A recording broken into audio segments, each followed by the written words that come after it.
Buen día, nosotros somos el equipo número 1 conformado por Óscar García, Manuel Cota y José Reyes.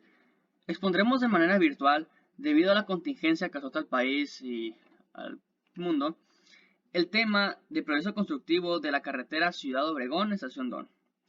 Esto siendo parte de la materia de sistemas constructivos impartida por el doctor Ramón Corral Higuera.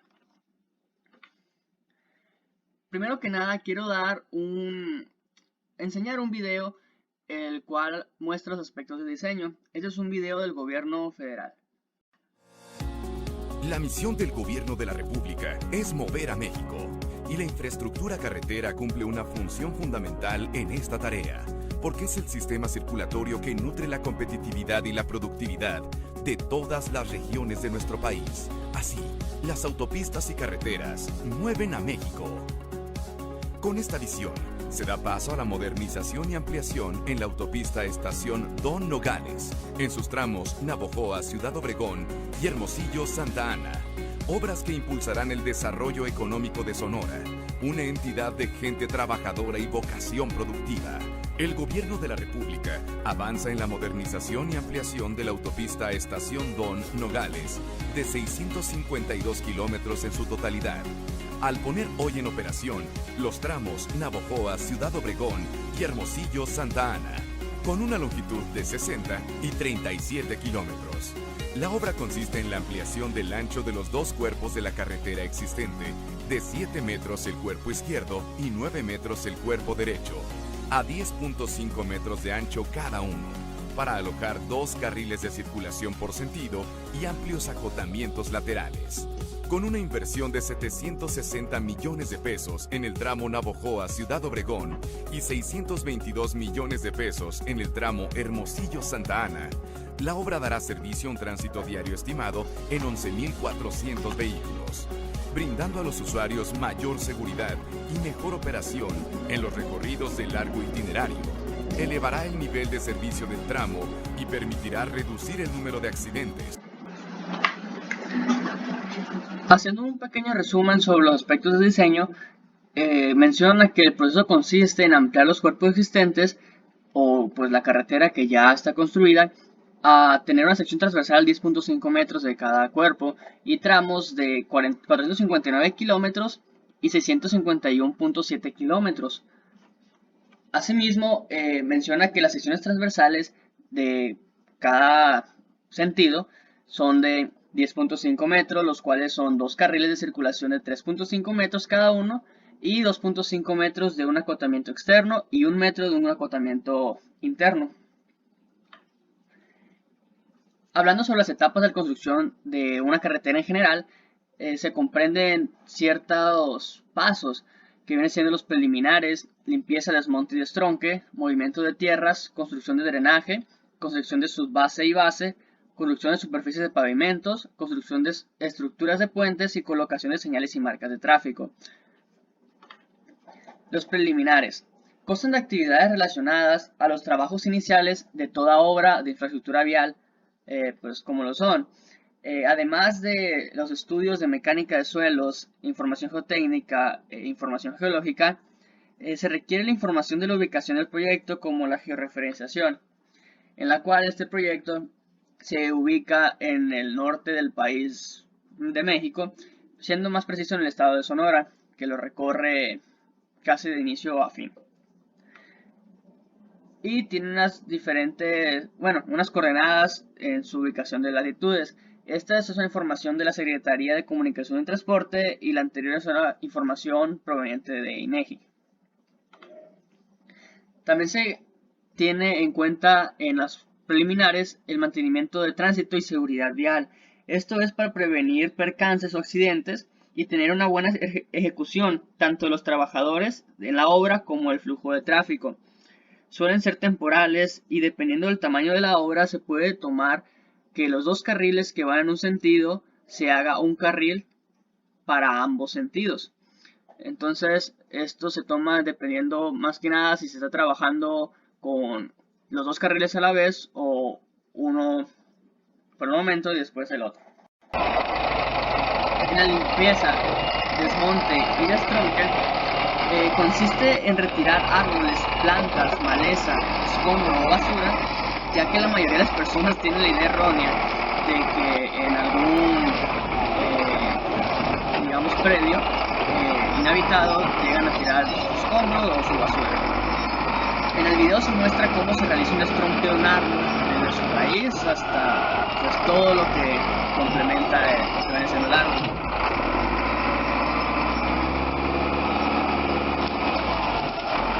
Se realiza con maquinaria que, para hacerlo un poco más, bueno, mucho más sencillo, porque debido a las raíces generan muchas ramificaciones y es bastante difícil retirar estos tipos de árboles.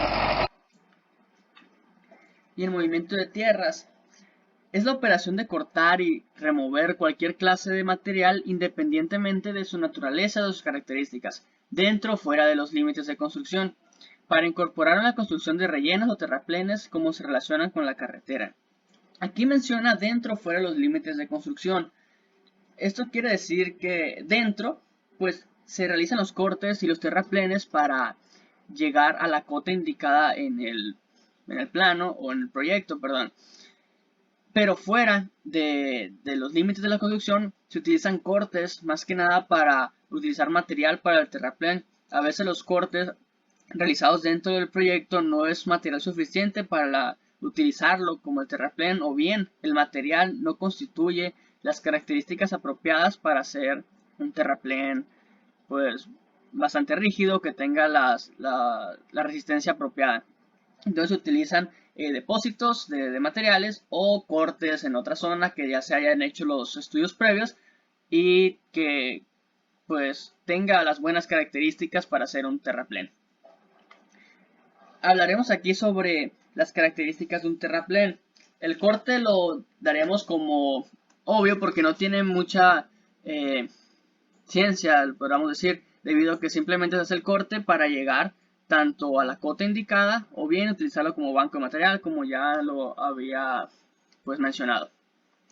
El terraplén se conforma de 4 partes que viene siendo la corona, que es la parte superior del terraplén, la base, que es la parte inferior del terraplén y la que está en contacto con el terreno natural, el cuerpo, que se encuentra entre la corona y la base, y los taludes, que generalmente son los costados del terraplén, terminan en taludes para evitar derrumbes y que esté en su estado estático. Y sus materiales, como lo mencioné, son de excavaciones o de préstamos de bancos de material. Bueno, ya hablando sobre el proceso constructivo. El proceso constructivo del terraplén comprende diversas etapas que se explicarán pues a continuación. Pero debemos de considerar que la calidad del terraplén depende de su correcta colocación y tratamiento de cada material. Tiene que ver mucho las características de los materiales, pero también un buen material se puede estropear si se hace un mal manejo de ellos. La colocación del terraplén se hace mediante 3 pasos: el extendido, humectación y compactación. Estos 3 pasos se repiten infinitamente, mencionándolo así, hasta que se llegue capa por capa, hasta que se llegue a la cota indicada. El primer paso es el extendido, que pues extiende el material en capas de espesor uniforme, como lo mencioné, capa por capa, y debe ser un material homogéneo o presentar características similares. Si no se tiene un material homogéneo por ciertas condiciones, ciertas razones, y se tienen varios materiales, se debe homogeneizar para que todo ese material presente características similares. La humectación, pues esto es, una vez extendido la capa, se procede a acondicionar la humedad del suelo, a mojarla. ¿Esto para qué? Asegura una correcta compactación del material y evita asentamientos. Al mojarlo uniformemente, pues se trata de que toda la gran cantidad del suelo esté humectada con una cierta cantidad de agua pues homogénea, y esta evita humeciones en el suelo, evita las variaciones en la humedad del suelo y con ello cambios pues volumétricos y pues deformaciones y todo lo que se pueda presentar por un cambio volumétrico, que son grietas y más que nada grietas y deformaciones. Siguiente y por último es la compactación. Esta pues tiene objetivo aumentar la estabilidad y la resistencia mecánica del terraplén. El terraplén cada capa del terraplén se compacta para generar una mayor densidad y con ello una mayor resistencia mecánica. Cada capa se va compactando para obtener una mayor densidad. Pero la última capa, que corresponde a la corona, en ella también se realiza un perfilado para la superficie para que obtenga la cota en toda su longitud, obtenga la cota deseada que marca en el proyecto. Yo les voy a hablar sobre 3 de las etapas del proceso de construcción de una carretera, las cuales son construcción de drenaje, construcción de subbase y base y construcción de pavimento. Primeramente hablaré sobre la construcción de drenaje. Esto dice que uno de los elementos que causa más daño a las estructuras viales, sin lugar a duda, es el agua, pues en general disminuyen la resistencia de los suelos, presentándose fallas en la estructura que conforman una vía de tránsito. Bueno, esto quiere decir que si no se desaloja el agua de las vías de tránsito y ésta se queda estancada, puede ocasionar fallas, como lo vienen siendo los baches y las grietas. Las obras de drenaje son elementos estructurales que eliminan la inaccesibilidad de un camino provocada por el agua. El drenaje se clasifica como superficial y subterráneo, dependiendo de si el agua escurre o no por las capas de la corteza terrestre. Como su nombre lo dice, drenaje superficial y drenaje subterráneo. El superficial, el agua escurre por la capa terrestre y el subterráneo escurre por debajo de la capa terrestre por medio de tuberías. Construcción de subbase y base. La función de la subbase en un pavimento flexible es puramente económica, buscando así obtener un espesor utilizando el material más barato posible. Esto quiere decir que la subbase es la capa utilizada para obtener un espesor ya conocido con el material más barato posible. La función primordial de la base es la de proporcionar un elemento resistente que transmita los esfuerzos producidos por el tránsito hacia la subbase y subrasante en una intensidad adecuada. Esta también reduce el espesor de la carpeta más costosa. La base, a diferencia de la subbase, es también para reducir el espesor de la carpeta más costosa, pero con material de más buena calidad y más resistente. Construcción de pavimento. El pavimento es una estructura que está compuesta por diferentes capas de suelos y materiales pétreos, desde su punto de fundación hasta la superficie en la que circula el tráfico. El pavimento está compuesto por las capas antes mencionadas, y esta capa es la más costosa, ya que es la que debe ir de mejor calidad porque sobre ella circula el tráfico. La descarga del material deberá ser lo más rápida posible y continua. Si llega a ser interrumpido, la mezcla permanecerá en el canalón, la cual tendrá que removerse y ser depositada en el piso. El uso de equipo mecánico de esparcimiento mejorará la producción y reducirá la contaminación de los materiales de la subrasante. Esto quiere decir que el uso de equipo mecánico de esparcimiento reducirá la contaminación de los materiales y agilizará la obra. Para comenzar con mi participación, voy a hablar sobre la construcción del pavimento. El pavimento es una estructura que está compuesta por diferentes capas de suelos y materiales pétreos, desde su punto de fundación hasta la superficie en la que circula el tráfico. Bueno, antes de la colocación del pavimento y del inicio de su construcción, tiene que haber una serie de requisitos ya cumplidos, los cuales van incluidos en la construcción de la terracería, desde sus terraplenes hasta la espesor y la altura de cada base que lo compone. El pavimento puede ser ya sea de concreto asfáltico o de concreto hidráulico. En el caso de nuestro proyecto fue decidido la utilización del concreto hidráulico, ya que este permite una mayor solvencia económica, ya que es más barato. Es cierto que en su posición inicial, la gráfica de costos coloca al concreto hidráulico en un punto más alto, ya que su costo de construcción es más caro que el asfáltico. Pero con el tiempo y como van siendo necesarios los trabajos de mantenimiento, el costo del concreto asfáltico se eleva por mucho más que el mantenimiento del concreto hidráulico, el cual rara vez es necesario, al menos que haya ocurrido un fallo en su construcción o no cumpla con algún requisito o norma establecida por la SCT. La descarga del material deberá ser lo más rápido posible y continua. Si llega a ser interrumpido, la mezcla permanecerá en el canalón. Este canalón es un canal o una sección previamente determinada por una cimbra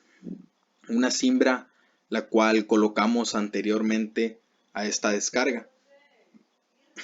Esta cimbra pues debe cumplir con la sección transversal a la cual está diseñada nuestra capa de concreto hidráulico, la cual tendrá que removerse y ser depositada en el piso. Claro, una vez cumplida su función, deberá ser removida. El uso de un equipo mecánico de esparcimiento mejorará la producción y reducirá la contaminación de los materiales de la subrasante. Así es, en nuestro caso utilizamos esta máquina que se puede observar en este momento, de la empresa o de la marca, por así decirlo, Power Pavers. Lo que pasa es que al utilizarse se puede hacer de una manera manual, claro está, pero esta manera manual muchas veces no cumple con la rapidez con la cual debe ser esparcido el producto. Además que muchas veces la vibración que se genera con las herramientas manuales provoca una misma sobrevibración. Esta sobrevibración, porque tenemos claro que el concreto hidráulico necesita una vibración para que se densifique y para que libere esos espacios de aire que son innecesarios.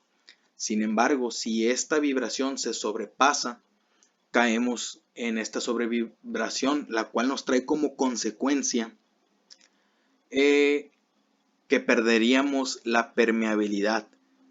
Y en nuestra estructura es de suma importancia que nuestro concreto hidráulico sea permeable para poder desalojar aguas y por cosas de drenaje. Además que la pérdida de permeabilidad también nos llevaría a una pérdida de resistencia en la parte superior de nuestro concreto, lo cual es una de las cosas que nos llevaría a generar más costo de mantenimiento y estaríamos cayendo a la misma problemática que nos genera un concreto asfáltico. Es por eso que debemos de cuidar mucho esta permeabilidad, y estas máquinas que nos ayudan a dispersar, esparcir este concreto hidráulico, pues son de mayor importancia y generan mayor producción. Aquí podemos ver una sección de nuestro proyecto terminada junto con sus armaduras metálicas. Se alcanza a ver un poco la cimbra. Y más adelante, en este caso, podemos ver cómo la máquina va trabajando más adelante junto con otra sección que viene detrás de ella para afinar detalles. Podemos ver por un lado la cimbra, también podemos ver las niveletas que ha ido colocando el trabajo topográfico, y lo más importante en este caso es observar estas probetas que se pueden ver en el centro de la imagen. Estas probetas, como ya sabemos, son de característica importante en todas las obras civiles para verificar la resistencia al concreto hidráulico. Tenemos 4 probetas en 2 estilos diferentes, en forma de viga y en forma cilíndrica, ya que sabemos que cada probeta nos genera una resistencia diferente, un factor distinto del concreto que debemos de tomar en cuenta para dar como aprobada la construcción de nuestro proyecto. Olvidé mencionarles por un momento que normalmente la resistencia de este concreto hidráulico varía entre los 250 y los 300 kilogramos sobre centímetro cuadrado. Esta cifra debe ser cumplida y está dada por la capacidad de carga que debe cumplir el concreto. Ya sea está definida por el tipo de tráfico para el cual será empleada, desde camiones de carga hasta automóviles, y pues la frecuencia con la que estos pasen por nuestro proyecto. Como segundo punto está la construcción de estructuras de puentes. Un puente es una estructura de una o más luces, incluyendo sus soportes, que se construye para salvar un obstáculo, dando así continuidad a la vía. Bueno, estas obras son muy comunes en todas las carreteras, ya que nos ayudan a librar pasos de agua que pueden pasar desde un río hasta un canal de riego o una corriente intermitente que está en uso, que solamente funciona en algunas estaciones del año.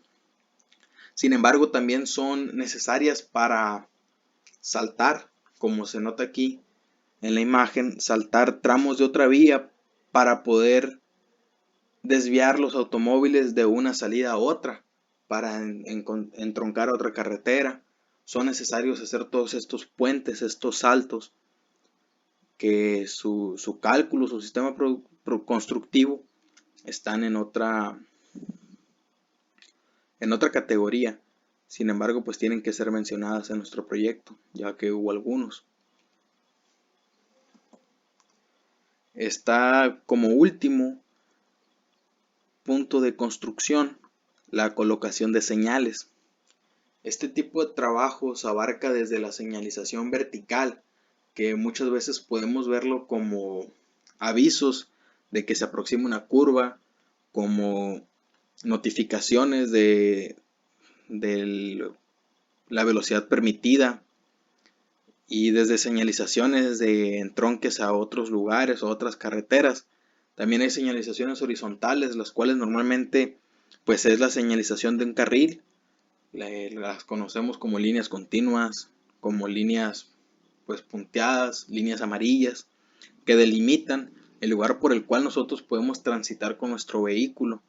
También existen los monumentos de kilometraje, los cuales son avisos de en qué tramo, en qué kilómetro te encuentras en los tramos de una carretera, que son útiles para poder ubicar a un automóvil o a cualquier unidad móvil que se mueva por la carretera. También están los postes delineadores, los cuales te indican que estás saliendo de la carretera. Son elementos de seguridad para que tomes en cuenta en qué lugar del camino te encuentras.